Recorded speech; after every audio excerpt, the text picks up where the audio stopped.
We have found a cave. I don't think there are warm fires and friendly faces inside. Damn it!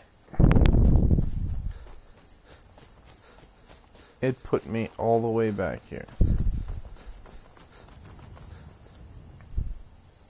Wow, that was gay. Anyways, so Hircine says to Sheogorath, "I accept your challenge." And he goes, "What should we? What's the challenge?" And he goes, "I'll leave that up to you. You can choose whatever challenge you want. It'll be on your terms, and I'll beat you at your own game, whatever it is." And Hircine said, "Oh fuck, he messed with the wrong person." Then he goes, "All right." He said, "I am the goddess. I'm the god of the Daedra of the hunt, right? I'm the prince of the hunt." He said, "So what I'm gonna do is both of us are going to train a beast, a wild animal, any kind of animal. You can create the animal if you want it to. It can be anything you want. And at the end of 10 years, these two animals are going to fight. And the one who wins the contest." And so the two Daedra agree. This is going to be the fight, or this is going to be their little challenge. And they do just that. So Hircine spends his time creating this new monster, right? It's got big ass claws. It's described as similar to a Dremora Lord that you would see. Similar to that, but mixed with Hircine's like werewolf type thing. So it was like this badass huge creature with giant claws and looked angry all the time, and yeah, badass thing, right? So he trains this, and it's become this cold-blooded killer, right? And Sheogorath trains a bird. Not as any bird, but a tiny little chirping golden like swallow, like a really tiny bird that you would see in Cinderella. And the bird, all it does is whistle and fly around, and it listens to when Sheogorath whistles. And it follows his lead on what to do. They sing together. So you have this giant ass, angry looking, badass, thing that Hircine created, and then you have this little bird that Sheogorath brought. And Hircine was mad that he would even... Hircine's like, "I'm taking this seriously. You should take it seriously too." And was like, "We're not even going to do this fight because I'll win so easily it won't be fair." And Sheogorath said, "No, I still want to... God's your back. Fuck you. I still want to do this fight."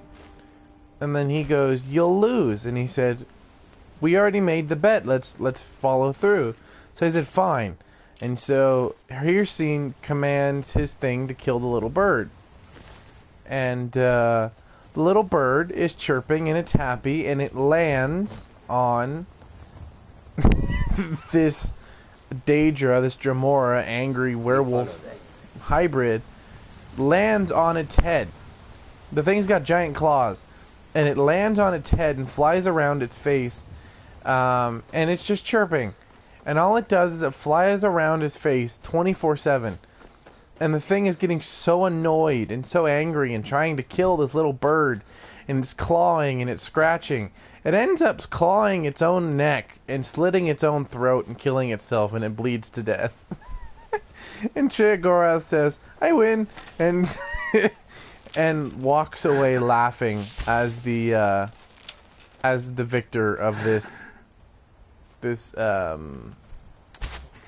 I guess you would call it a battle of wits almost. with Hircine, and Hircine had to admit defeat, and he was so angry he refused to ever have another competition with Sheogorath. And so Sheogorath, there was another one. He got into another not argument, but he got into another challenge. He challenged Vermina to a bad time to get lost. to a battle of influence, basically. And the bet was this: whoever could make, there was this artist, very he was unknown by most people, and he had been praying to a bunch of different Daedra for help with his art. And Vermina said, there's this guy who's been praying to me for help because I'm the goddess of dreams with his art. So here's the bet. Whoever can make this man the most hated man in all of Tamriel wins. And Sheogorath accepts. And Vermina does not trust him because of what happened with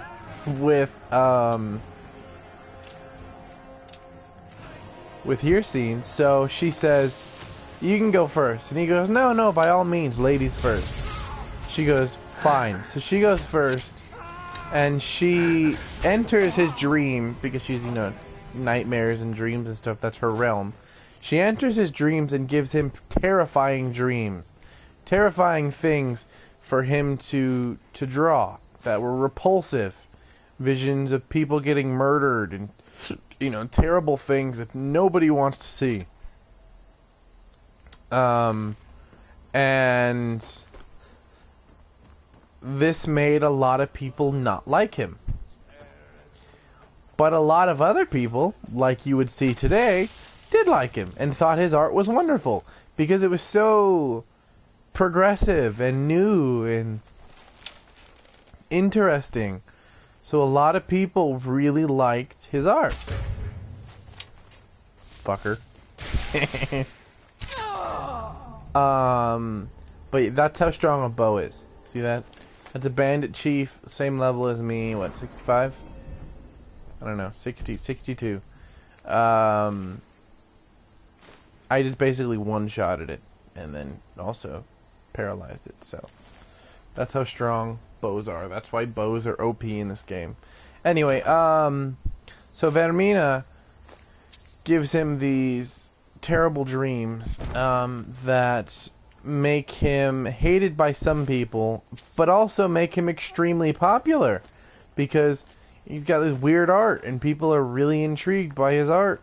So, it doesn't really make him hated. It makes him gain some followers, some people who really liked him. So, but she was content that enough people thought he was weird. She thought she basically won. And then Sheogorath said, my turn. And she said, okay. And Sheogorath does nothing. She goes, that's not fair. She said, you have to make him hated. You can't not do anything. He goes, I am. He said, just watch. And so they waited, and they waited, and they waited. And a couple months went by. And Sheogorath says, just wait. And this guy loses all inspiration. He's getting inspiration from his dreams. And now Vermina can't get involved because she's got to wait for Sheogorath's plan to work. Right? She's got to wait for whatever Sheogorath has planned. So she's not giving him these dreams anymore. And he's still praying to Vermina, asking for these weird dreams to keep on making art. And it's not working. Vermina can't answer his prayers, can't give him these dreams that he wants. And so he gets pissed off and blames Vermina. And he gets so mad that all of his art is about, like, how much he hates this Daedra. How much he hates Vermina. And people get sick and tired of his crying and nagging about how much he hates this god. And they hate him so much that they end up killing him. So he won by doing nothing. Proving once again that Sheogorath is just the master of everything. This is one of my favorite spells right here. I don't know if you have it yet. Ash something. We have found a cave. There you go. That's what it does. Nothing. It doesn't injure him. It just makes him stuck. And it costs almost no magic. And I can't hurt him. He can't be hurt. He's stuck in the shell for like 20 seconds and then he gets let go. But yeah, it's a really cool spell because if you're dying, this shit will save your life. There you go. Now he just gets up like nothing happened. It does no damage to him, no damage to me. I had enough time to do whatever I needed to do now if I was in a fight, so yeah. But yeah, Sheogorath gets into these bets with all of the different Daedra over and over and over again, and every single time he wins. And now the Daedra refuse to even get into argument or get into debates with him, or not debates, but you know, these challenges. They refuse to even associate with him. They hate him so much. It's funny though because they created him because they were so scared of Jiggalag. Because Jiggalag was the Daedric Prince of Order, right? And he was so strong that they were so scared of him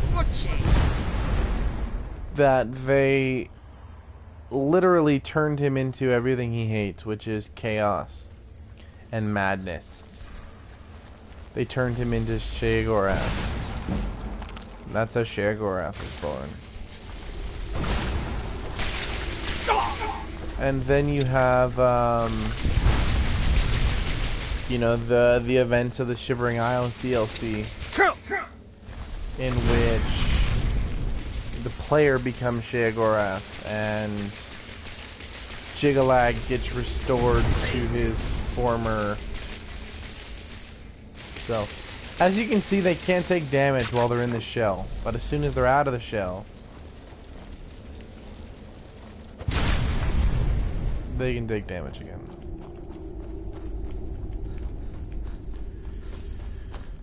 So if you're ever like outnumbered, feel like you fucked, this spell will save your life.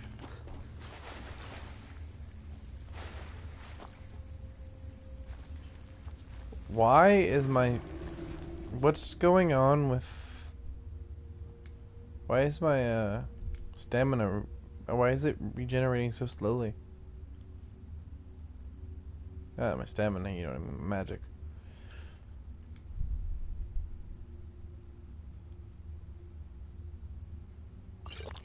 There you go.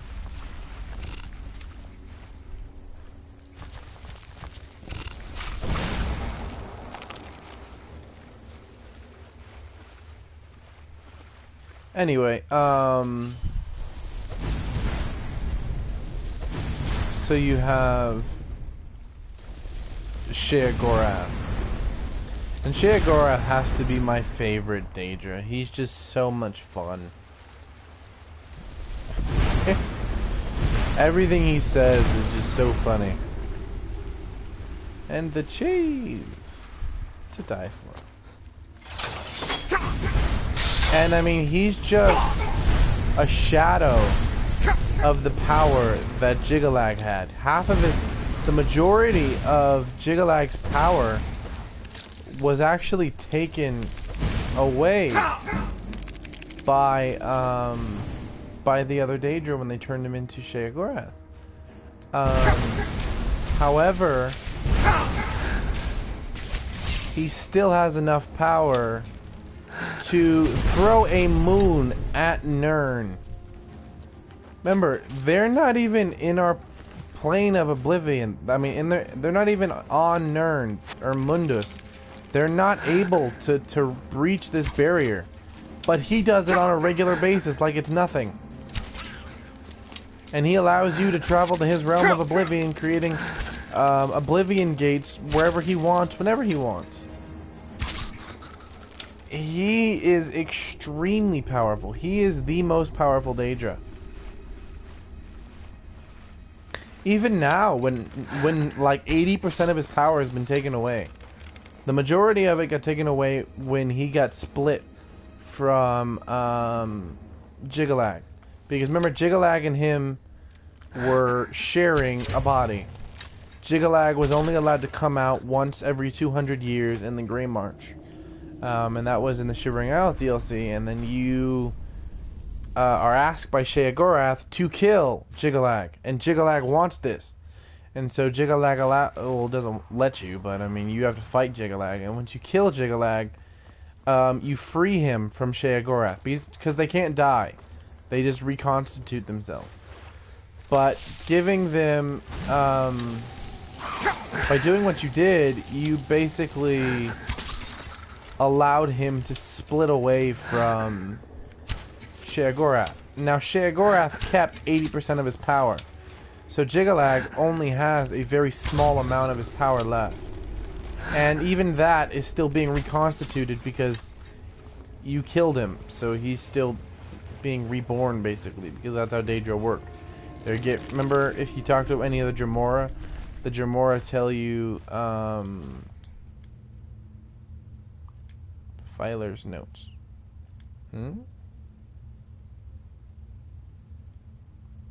Eltyr's note? No. What did it say? Torn note? A note. Meet me here at midnight. No, that's not it. Assassin's Writs, Etchnok Forge recipe, bounties, contract, courier's letters. Eltyr's note? His name isn't Eltyr, is it? No, it's Furier. Japheth's journal. Letter from Maven. Letter of inheritance. Prisoner's plan. Torn notes. They fell upon us at dusk, dozens of them. The caravan guards were dead in moments. They took everyone else back to the pens, blinded those who tried to resist. One by one they've taken the others away, feeding them to their monstrosities, or worse. I don't have much time left. Itis, my love. If you ever get this, forgive me. Furier. And then I assume he commits suicide. Yeah, because Bleeding Crown is damage health. It will damage your health. So I assume he committed suicide. See, if he had just not committed suicide and waited, I would have saved his life. But yeah, as you can see, the Falmer are getting smarter. They're raiding caravans. They're leaving. They're figuring out that they can go outside and not die. Why are they getting smarter? And what does that mean for us? Will they amass an army? Will they start working together with the other covens? And amass an army and try to take over Skyrim? I doubt it. But would be cool, right?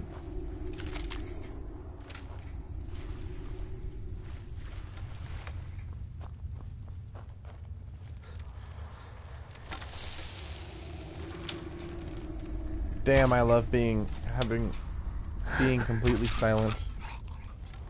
I have muffle on, and then these boots also create almost like give me like muffled sounds as well. There's another one. Sacrificed? Or maybe just tortured to death. Probably just tortured to death. Because they don't have a religion anymore. They don't worship anything. They should be worshipping Oriel. Oriel was the main deity of the Snow Elves, but they've forgotten all about who they were, right? It gave me a clearing sound, and there's still more of these fuckers. Ah, shit.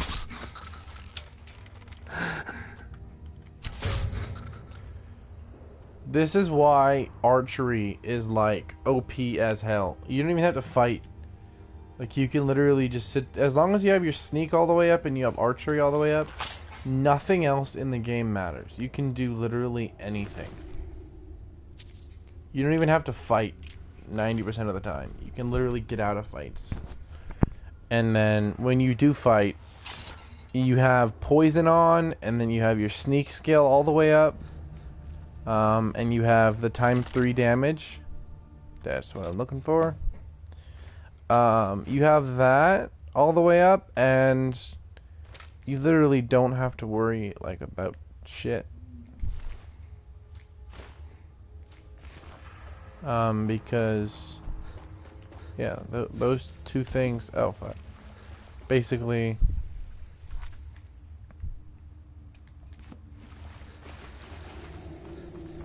Yeah, those two things make you OP as hell. Archery is one of the most... I mean, like... I know a lot of people use it, but... everybody uses it, but people don't see it all the way through. And if you get really good at it...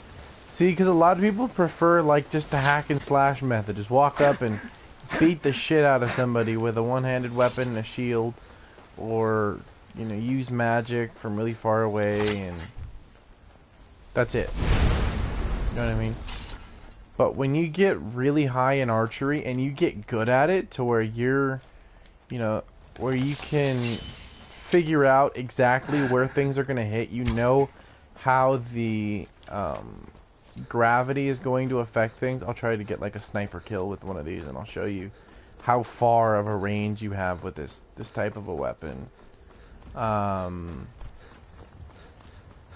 But once you realize like how, if you get really good at this, you are like a fucking monster, and you can kill things like before they even have a chance to get close to you. And then you get even better when you start having like archery battles, and you can like bob back and forth, and you know when exactly to let go and stuff like that. Yeah, it's good. And then you combine that with sneaking.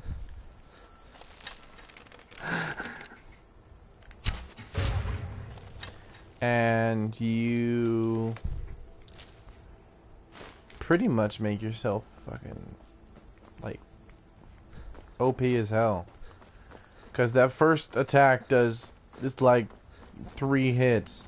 And then if you poison it, that's 3 times the poison damage. So 65 times 3 plus the 40 something of the bow, 48, plus the 13 of the arrow. That's a lot of fucking damage to be dishing out all at once, you know what I mean?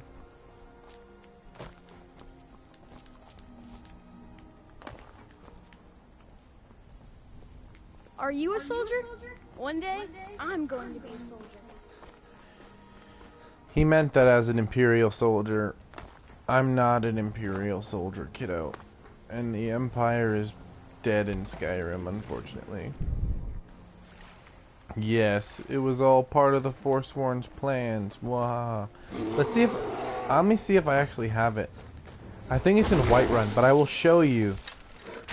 So what they did to Ulfric was so fucked up, but so smart, man. That's why I call them in parentheses, I call the snow elves, oh no, snow elves, the Altmer, the high elves, I call them the merchants. That's who I refer to as the merchants, because they're so smart and so evil. So fucked up. Everybody has a lockpick on them. Manamarco, King of Worms. See? Manamarco is the only person that the Slowed like. So you should start reading these books. They give you so much cool knowledge. Anyways. What was I talking about? The, oh yeah, the High Elves. So what they did was, during the Great War, right? They captured Ulfric Stormcloak and a few other people alive. And they realized he fucking hated them. Like, other people hated them. But, like, he hated them so much more. Like, he was cool with talking to them about how much he hated them. Important deliveries to make. No time for chatting. Like, he like, literally fucking, like, hated their guts.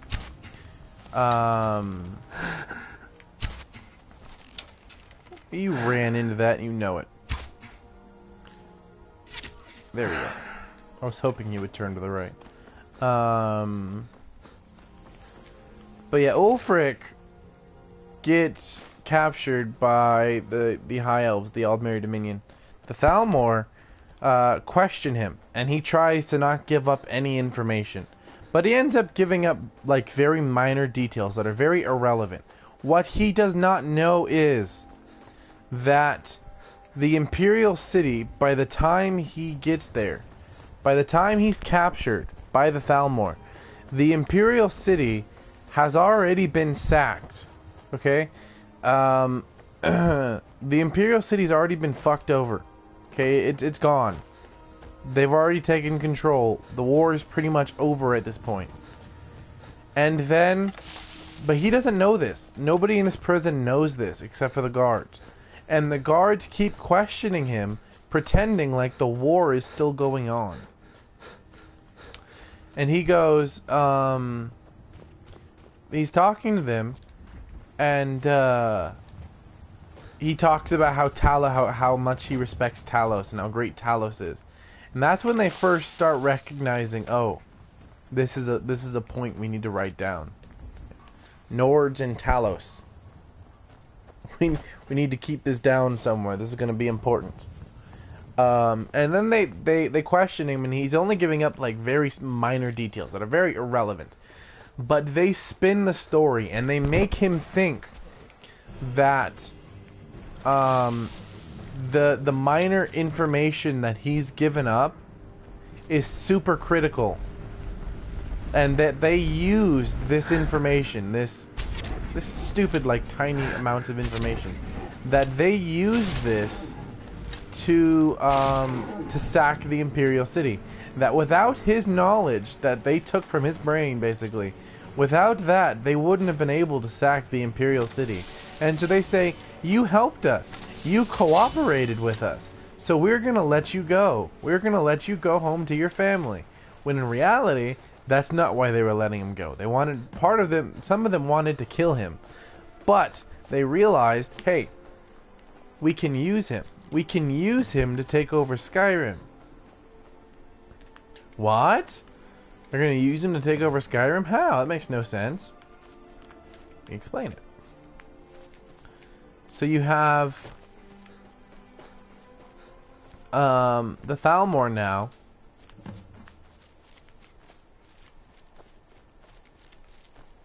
I like how Deathbell and Nightshade are just so common out in Morthal. Anyways. So they let him go. And he has this extreme guilt. He feels like it's his fault that the Empire lost. But he doesn't want to tell anybody this. He doesn't want to tell anybody the information that he gave up about the Imperial City. Because he still thinks that it was critical to it being sacked. So he hides this knowledge, right? And he carries this guilt with him. He blames himself for this loss. Then he gets back to Skyrim, and he finds out that his father signed, while he was in prison, they forced his father to sign the White Gold Concordat, banning the outlaw of Talos. And Talos is Ulfric's patron saint. Like, that's the dude that he cares about the most, right? So now Ulfric is pissed, but he sees the Empire not only as something that's failed, but that's something that he needs to correct. He doesn't hate the Empire. He doesn't hate, Galmar fucking hates the Empire. Ulfric doesn't hate the Empire. He fought for the Empire. He wants to fix it, but he realizes that because of what he's done, he fucked it up. And the only way to, in his opinion, the only way to fix what he's done is to burn it to the ground and start anew. That's Ulfric's that's his plan. To burn it down and start anew. Right? And that's why he killed Torrig. Well, Torrig was to show how weak the Empire had gotten. And he blames himself for the Empire getting weak. Because he blames himself for the Great War, you know, turning out the way it did. Even though We have found a cave. everybody knows, There are you know, warm it's fires not his and fucking friendly fault faces at all. inside. Still looking for that nightshade, though. But you have him with all of this guilt over what happened there. And then he gets back and his father signs the white gold concordat and he's like, how could you? How could you? You're pathetic, basically. You need to stand up to the Aldmeri Dominion. You need to stand up for Nord values. You need to stand up for Talos. And his father was like, there's nothing we can do. Without the Empire, we get destroyed by the Aldmeri Dominion. And the Aldmeri Dominion has already defeated the Empire. The Empire is weakened, granted. Yes, it's weakened. Any luck? Sorry. Good. My experiments are at a critical stage, and these are just what I need to finish. Here's some coin for all the trouble. That's it. My experiments can't be completed until you've brought me those ingredients. Do hurry. Eat a penis. I did a lot of work for you already. Smile on you, friend. Anyways, so you have this dichotomy, I guess, What do you within want? Ulfric, where he blames himself for everything that's happened to the Empire, and so he feels like he needs to fix the Empire. But now he feels like the Empire has abandoned him, has abandoned all of Skyrim, and so he has this hatred for them. But he blames himself for them abandoning him. So he feels like he needs to restore Skyrim to its former glory in order to restore the Empire to its former glory. He feels like Skyrim is the key to all of this. And the Thalmor know that this is all going on, and they're sending spies in, and they're feeding him false information just to make sure that he keeps on having this guilt trip constantly, right? And he feels like he needs to do something to save all of Skyrim, and to save all of the Empire for that matter. So this isn't enough, right? The Thalmor expected there to be civil war already. They wanted a civil war to start. He got back, no civil war started. So he's like, he needs an extra nudge. So they tell his father, kick him out. He's still worshipping Talos, we know Ready it. for some work? Kick him out. If you don't like that kind of work, talk to Delvin. He runs the more pretty simple. The catch, you ready for some good old-fashioned... Here, just don't make me look like an ass. Mess it up. He's like, Another to actually use them. Still have quite a good bit of jobs available. Alfred sent ahead his compliments. More important, success. Being a feat, if you don't watch out, you might even earn victory. Erica assures me that Captain Wolf will spend pretty much the rest of his life clapped in. Best of all, success. just a second. As If you soon as don't he's watch out, done. you might even earn victory. Talks at this very moment. I wished you could have. Success means being. If you don't watch out, you. I had. If break-ins are more your thing, most of the. Your. Right. Nice. Yeah. Okay, This is there we what go. you need to know. Now that he's done running his mouth, I can talk. Okay, so Be careful. now you have Ulfric feels so bad about what's going on, right? He blames himself, basically, for everything that's happened. If you're in the And now he's been kicked out by his father, so he has all this anger brewing towards his father, towards the Empire, towards the Aldmeri Dominion, to be specific. All right, then. But he has all this anger and guilt at the same time, and it's coming to a bubbling point. So he has no idea where to go. He has nowhere to go. So he goes to Markarth, and Markarth has been taken over by the madmen of the Reach. You know, I'm talking about the Forsworn. The Forsworn took over Markarth, and this is where happened the Markarth incident. And the Markarth incident, in Ulfric's own words, is where the Stormcloak Rebellion was born. So the Markarth incident was when so the king of Markarth was kicked out by the Forsworn, right? So they took over all of Markarth. So Ulfric and his most loyal soldiers go with him to find the king. And they go and they find the king of Windhelm Riften. There we go. Did they stables? Drinking horn from Boley's house in Riften. Oh, there it is. So you have him feeling so bad about everything that's taken place so far.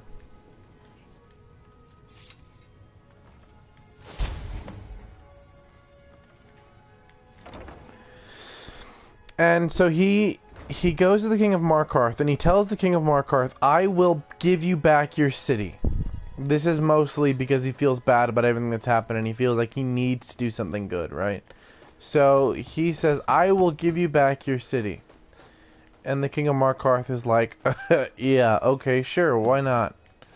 He goes, I'm serious. I'll give it, I'll make sure that you rule this city again. Make me a promise. And he goes, yeah, sure, whatever you want. And then he goes, if we take back this city, and if everything goes the way we want it to, you have to promise me that you will keep us safe. Because we still worship Talos, and it's open, and that is a death sentence in this country now. So if we do your bidding here, you have to promise me that you will allow us to worship our God in peace. We will do it in secret, but we will do it in peace. And he's like, yeah, I'll let you do that, sure. And he's serious. He's like, yeah, if you... he doesn't think he can actually do it. He goes, if you manage to do that, then yeah, sure, I'll give you what you want and allow you to worship whoever you want. I don't care. And he goes, all right, cool. I'm glad we've come to an accord. And so Ulfric, takes the city back, shouts, uses Fus Roda, shouts the rest of the Forsworn out of the city and slams the door. And then everybody who did not help him take the city back for the Nords, he slaughtered. So that way there would be no future rebellions in the coming future. And the king of Markarth is so fucking surprised that this actually went his way. He's like, okay, I guess I gotta honor my end of the bargain here, no problem. So he honors his end of the bargain by allowing Ulfric to worship Talos. That's where the shrine of Talos was set up by Ulfric and them, and that's why it's so hidden, because it wasn't meant for everybody. It was just meant for Ulfric and his men. So, they're doing this, and the Thalmor are keeping a very close watch on Ulfric because they want him to start the Civil War, right? That's why the only reason they let him live was so that he would start some kind of civil unrest. So they find out he's worshiping Talos, and they're like, "Oh shit, he fucked up. Now we can capitalize on this one." So they go to the king of Markarth, and they say, we know you're allowing him to worship Talos here. I will kill you and every single person in your hold, and the Emperor will not stop me if you do not kill him and his men. Or they say arrest, they don't say kill. If you don't arrest them. So the King of Markarth is like, fuck, I don't have a choice. So he waits till nighttime, because now he's seen Ulfric and fight, and he arrests Ulfric and his men. And the Thalmor technically are the ones who arrest him. And they make sure his chains are loose so that he can have this amazing escape, and it looks like he is this badass guy. He broke the chains, and they made sure that his mouth was uncovered, knowing that he can shout. They did all of this just so that he would escape again. And when he does escape again, I'm looking for the other thieves' caches if you haven't figured it out yet. When he does escape again, they don't chase him down. They wait. They keep him locked up just long enough for his father to die of a mysterious illness. Why is there a fish barrel? That's weird. His father died of mysterious causes. So he now is heir to the throne of Eastmarch. So what does he do? He goes home and he says, we are done. There we go. Found it. We're done with the Empire. We're done with all of this. So he marches into his city. And the people there are sick and tired because they've been being mistreated by the that's temporary Jarl that was put there by the Thalmor. And it was an elf. So they're not happy. And so he comes and he's like a knight in shining armor. He fucking kills the person that they put in charge of the city and takes control. And everybody, to the sound of thundering applause, everybody is so happy that he's in charge now. And they're demanding revolution. They're like screaming in the streets, we want war, we want war. And Ulfric is like, yeah, it's time. And like I said, the Markarth rebellion, the Markarth incident sparked the beginning of the rebellion. And now he has a whole city and garrison under his command. So he kicks out all of the Thalmor judiciaries and kicks out all of the imperial people in the city. So High King Torrig sends a courier to him saying that he needs to sign the White Gold Concordat and swear his allegiance to the Aldmeri Dominion, or to the Emperor, and therefore to the Aldmeri Dominion. And Ulfric kills said courier and sends his head back as a message. So then High King Torrig, High King Torrig is not an idiot. He knows how strong Ulfric is, right? He's not stupid. He fought with him in the Great War, and he saw what happened in Markarth, and he's not an idiot. He knows how strong this guy is, so he wants him as an ally. So he doesn't punish him for it, but he sends an imperial legate to go and try and discuss things with him. And he said, well, look, we just want to talk. And he said, I will talk to your boss. I will talk to Torrig. So he said, I'll be in Solitude next week, and I will talk to Torrig. And the legate doesn't really know what to do, but Torrig tells him to stand down. And so he goes, okay. So, Ulfric, being the ballsy motherfucker that he is now, marches his happy ass into Solitude with just a sword, but with no men, with no backup, and no way of escaping. Right? He marches his ass in and points a finger in the face of the Emperor in front of everybody, calling him a coward, calling him a puppet, calling him a piece of shit, calling him an elven sympathizer, calling him cancer. He said that he is cancer, and he is the epitome of the cancer that is plaguing all of Skyrim. And not just Skyrim, but the Empire. He's proof of a dying empire, basically.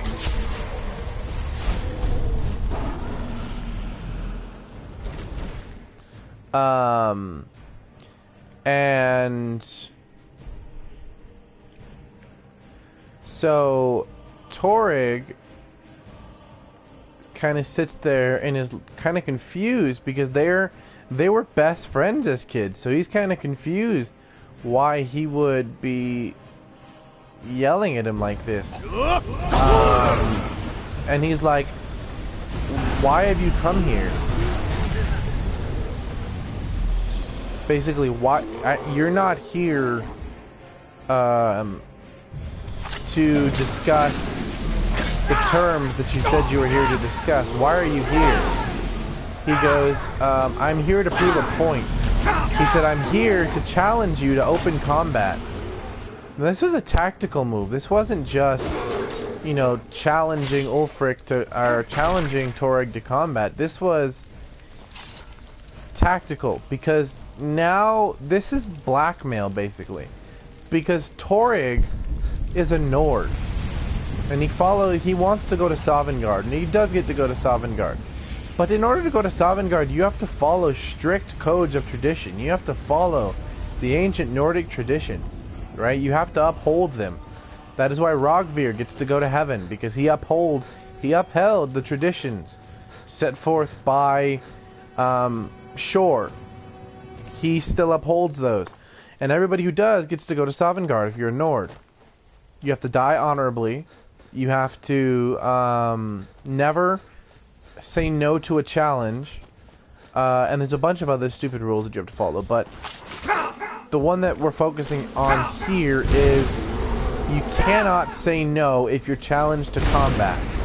To do so is to give up your honor. And therefore, your entry into Sovngarde.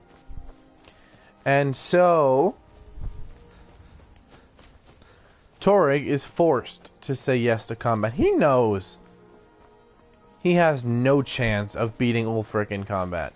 He knows this. He's not a fucking dumbass.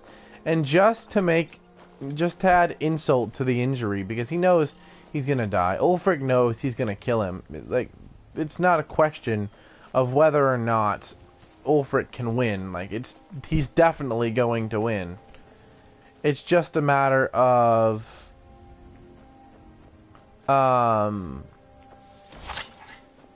will Torrig be given the chance to even fight back? Will Ulfric give him the chance to even... Will it be a fair fight? So Torrig draws his sword, and as he's in the middle of drawing his sword, Ulfric Fusrodas him into the wall, and it shatters his backbone. We don't know which bone's in his back, but it shatters his back. And Ulfric goes over and steps on his chest and points his sword downward at Torrig and says, "This is your High King. This is the strong man that represents the Empire. His weakness is a symbol of the weakness of the Empire." It's not so much that Torrig was weak, but just that Ulfric was just too fucking OP. He trained as a graybeard as a child. He was a warrior for like 30 years after studying the Way of the Voice. He's really badass. There's not very many people out there that can compete with that man's lifetime of badassery.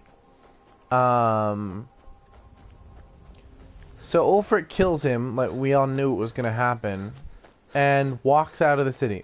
Rogvir opens the door for him, as he's bound to by Nordic customs. It's his job to open that gate because it was a legal duel.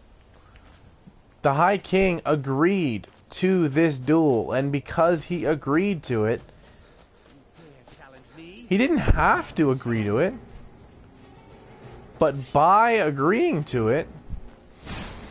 Oh, ew. By agreeing to this, he now fucked himself because he knew he was going to die. He didn't have to agree, but he did. And because he did, he's now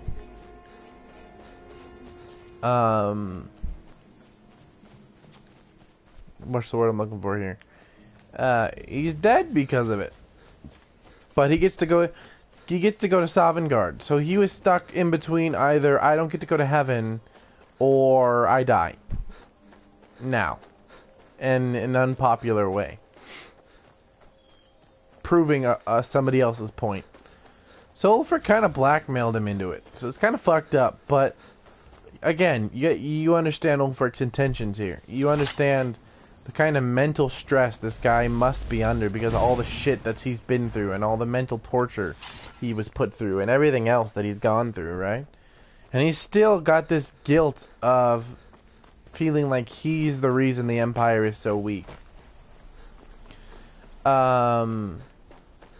Now, he goes back to Windhelm, and basically that rallies everybody behind him. Everybody in his hold that doubted him or doubted him in secret, nobody doubted him anymore. Everybody knew that he was... Everybody believes that he is the High King of Skyrim. And technically, ancient Nordic custom dictates, yes, he is the High King of Skyrim. If we're following ancient Nordic customs.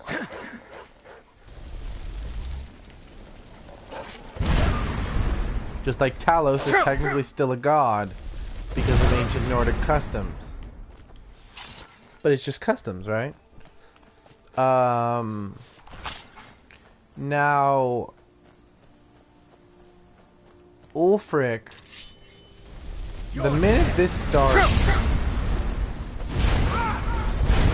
he sets up his soldiers, right? He basically sends a message to all of the other Jarls. And he tells them, you can either get behind me, fall in line, and we can take the fight to the Empire and then take the Aldmeri Dominion on, or you can die with this dying Empire. And so half of them are like, yes, I will fall in line. And the rest of them are like, no. And we don't know, you know, because we don't know what's canon. Either side could win based on your choices in the game. So we don't know who wins. But we will find out soon enough. And Ulfric, whether the...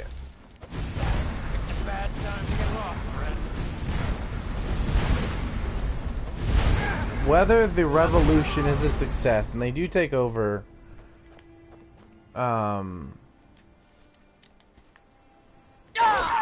they actually end up taking over Skyrim, and they take it back from the Empire. Now what? Now you've just wasted half of your resources, if not more, on a rebellion.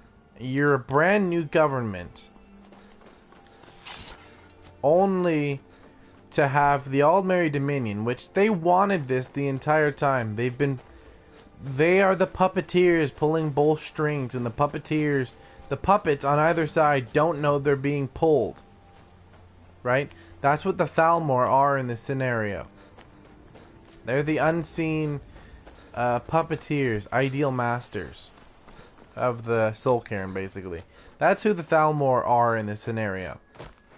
The Aldmeri Dominion is this ginormous force overwhelming might of people. The only thing that was stopping them from taking over Skyrim and adding it to the Aldmeri Dominion was the Empire, which you have now just kicked out of Skyrim. And now the Empire has no love for you because you just slaughtered their general, their legates, you slaughtered anybody who was loyal to them, and the High King and the Emperor, and everybody's dead. So they have no love for Skyrim anymore. They have no love for the Nords. So if the Aldmeri Dominion says, we command the Empire to invade Skyrim, the Empire will have no qualms about doing it. So you'll have the Aldmeri Dominion's forces marching in with the Imperial forces back into Skyrim. So the Empire will be attacking from the south, and the Aldmeri Dominion will be attacking from the east and the west. The northwest from High Rock, and the east from what's it called? The southeast and the south. The south from Cyrodiil, but the southeast from elsewhere, and the northwest from High Rock. So you'll have all of these areas invading Skyrim at the same time. And if Skyrim can hold back both the Aldmeri Dominion and the Empire when they were with the Empire and couldn't take on the Aldmeri Dominion by itself, if they can handle both, then shit, you know what? They deserve. What do you think you're doing? They deserve everything that they are. I think you're bleeding. They deserve all of that. You know what I mean? Stormblade. It's an honor. It sure is. Let's give you.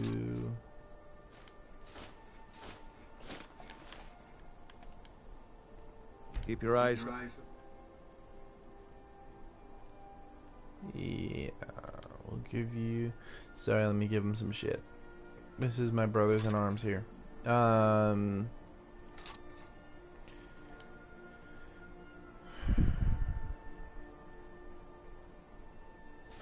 I doubt you'll put this on, but I mean, it's better than nothing, dude. Seriously, you might want to put something on.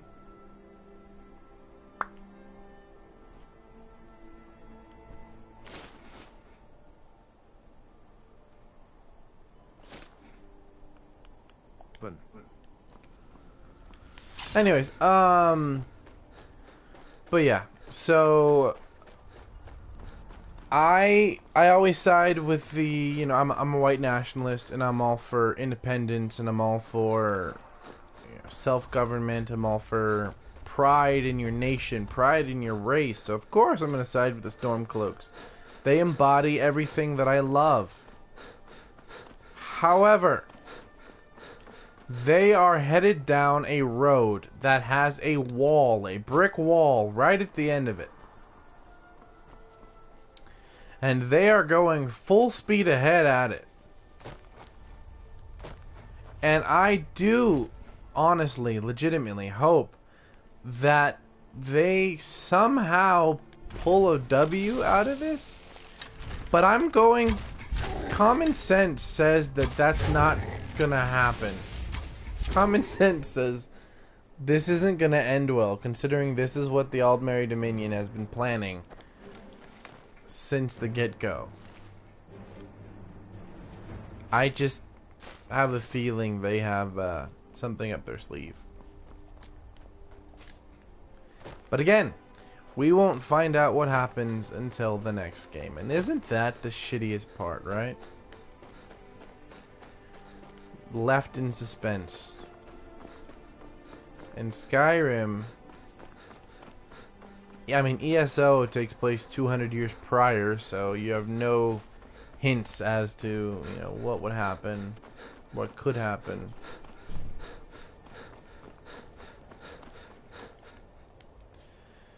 Another thing people don't know is that the Aldmeri Dominion They're not all supremacists. They're not all like the Thalmor.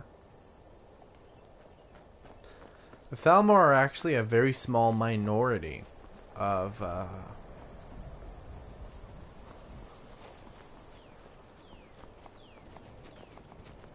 I'm escorting him back to Windhelm.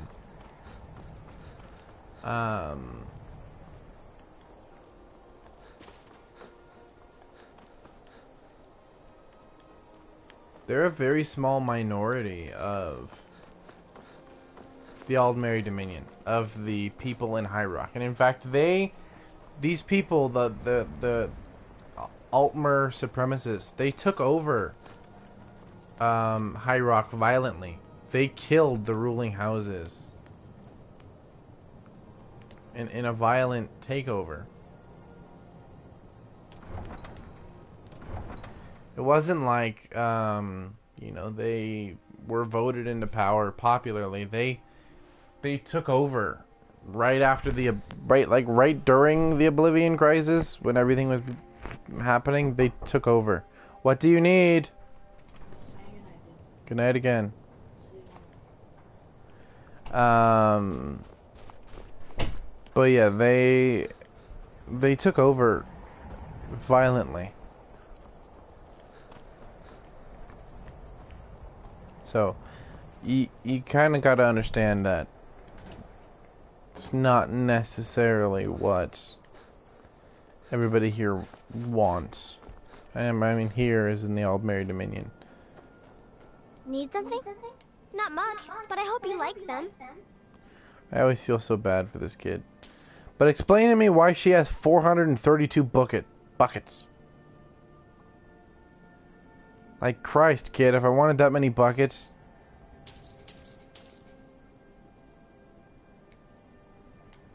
Thanks for talking to me. Stop guilt-tripping me. I know you're homeless. I already adopted too many kids. I'm not going to help you anymore. I can't.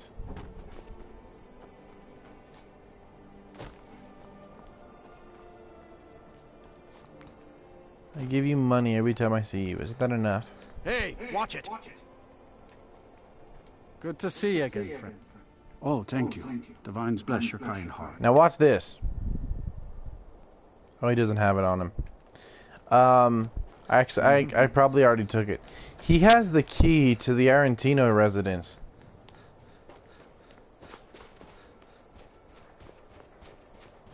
Aventus Arentino's house? About Talos? He founded the Empire. It's pretty interesting. It's always interesting to see what these people have on them, because it always tells you what kind of people they are. Some of them have like marks of Dibella and stuff like that, which means they're fucking whores. Different things like that. Queen Freitas' sword. I don't even know what that is.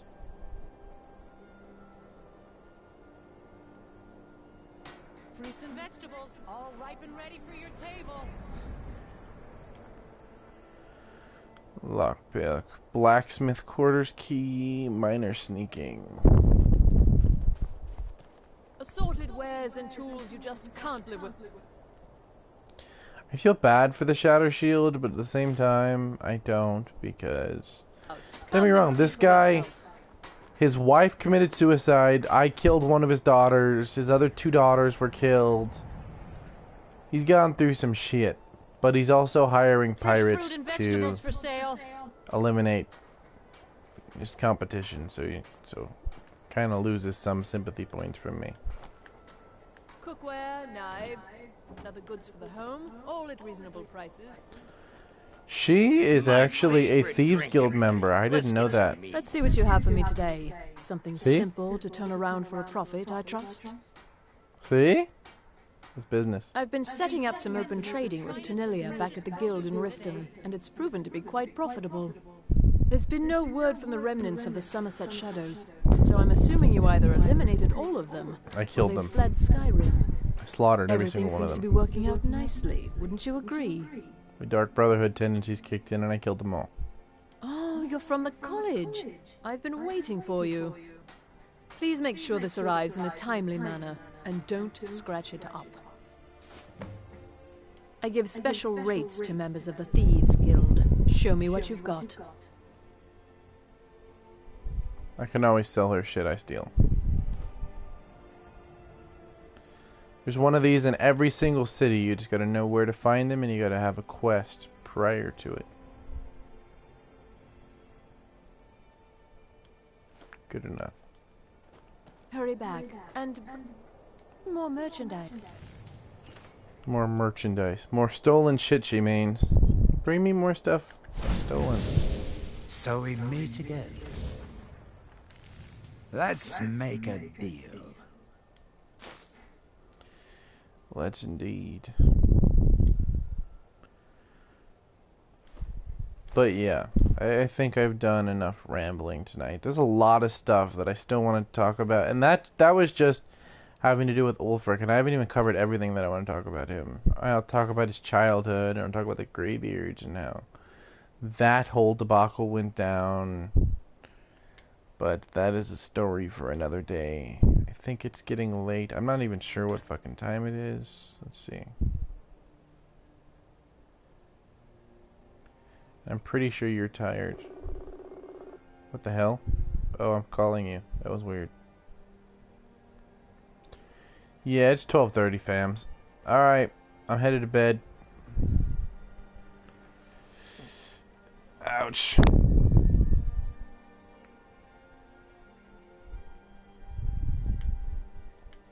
Ah, sweet oblivion, soon